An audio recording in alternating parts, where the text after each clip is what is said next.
Hello friends, இது நீச்சல் தெரியாதவங்களுக்கான ஒரு அவேர்னஸ் வீடியோ.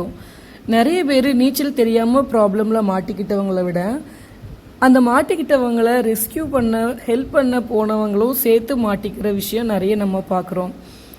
எப்போதுமே ஒருத்தங்க உங்களை ரெஸ்கியூ பண்ண வராங்க அப்படின்னா உயிர் பயத்தில் நம்ம என்ன பண்ணுவோம், ரெஸ்கியூ பண்ண வரவங்களையும் பிடிச்சி அமுக்கி தண்ணிக்குள்ளே வச்சுருவாங்க. இன்கேஸ் நீங்கள் ரெஸ்கியூ பண்ண போகிறீங்க அப்படின்னா அவங்கள தலையில் பிடிச்சி தான் நீங்கள் இழுக்கணும்.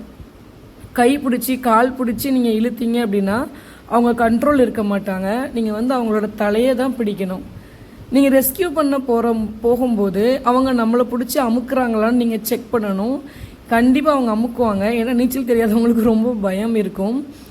இன்கேஸ் நீங்கள் தெரியாமல் தண்ணியில் விழுந்துட்டீங்க அப்படின்னா ரெஸ்கியூ பண்ண வரவங்களை புஷ் பண்ணாமல் நீங்கள் ஃப்ரீயாக விட்டுட்டீங்க அப்படின்னாலே ரெஸ்கியூ பண்ணுறவங்க ரொம்ப ஈஸியாக உங்களை புஷ் பண்ணி காப்பாற்றிடுவாங்க. இன்கேஸ் யாராச்சும் தண்ணிக்குள்ளே விழுந்துட்டாங்க, நீங்கள் ரெஸ்கியூ பண்ண போகிறீங்கன்னா ஒன்று அவங்க முடியை பிடிச்சி இழுத்து காப்பாற்றணும், இல்லாட்டி அவங்கள லேண்டை நோக்கி புஷ் பண்ணணும். நீங்கள் புஷ் பண்ணிங்கனாலே நீங்கள் இழுக்கிறத விட நீங்கள் புஷ் பண்ணும்போது கரெக்டாக அவங்க லேண்டுக்கு போயிடுவாங்க.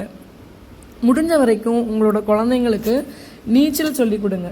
நீச்சல்ன்றது இப்போ நம்ம நிறைய பார்க்குறேன். நான் நீங்கள் நல்லா படிக்கணும், நல்லா வேலை பார்க்கணும், அதை பண்ணணும், இதை பண்ணணும், டேலண்டடாக இருக்கணும், அதெல்லாம் ஓகே தான்.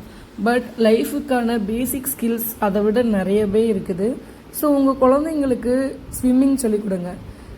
யாராச்சும் இந்த மாதிரி தண்ணியில் விழுந்துட்டாங்க அப்படின்னா நீங்கள் ரெஸ்கியூ பண்ண போகிறவங்க ரொம்ப கேர்ஃபுல்லாக இருக்கணும். அவங்க முடியை பிடிச்சி இழுக்கணும், இல்லாட்டி அவங்கள புஷ் பண்ணணும். அவங்க உங்களையும் சேர்த்து அமைக்கிறாத அளவுக்கு அவேர்னஸோடு நீங்கள் இருக்கணும். ஸோ அதை ஷேர் பண்ணுறதுக்காக தான் நான் இந்த வீடியோ மேக் பண்ணேன். பையனுக்கு ரொம்பவே நல்லாவே நீச்சல் தெரியும். ஸோ இந்த மாதிரி நீர்நிலைகளுக்கெல்லாம் போகும்போது டக்குன்னு எக்ஸைட் ஆயிடுவாங்க குழந்தைங்க. ஸ்விம்மிங் பூலில் ஆழமே தெரியாது, ரொம்ப ஆழம் கம்மியாக இருக்கிற மாதிரி தான் இருக்கும். குழந்தைங்களுக்கு ஆழம் தெரியாமல் ரொம்ப எக்ஸைட்டிங்காக இருப்பாங்க. அதனால் ஆழம் தெரியாமல் போகிறதுக்கான வாய்ப்புகள் இருக்குது. குழந்தைங்களுக்கு நிறைய அவேர்னஸ் சொல்கிறது ரொம்ப ரொம்ப முக்கியம். தண்ணியோட அழுத்தம் எப்படி இருக்கும், அது அவ்வளோ ஈஸி கிடையாது. தண்ணியிலேருந்து ஒருத்தங்களை ரெஸ்கியூ பண்ணுறது.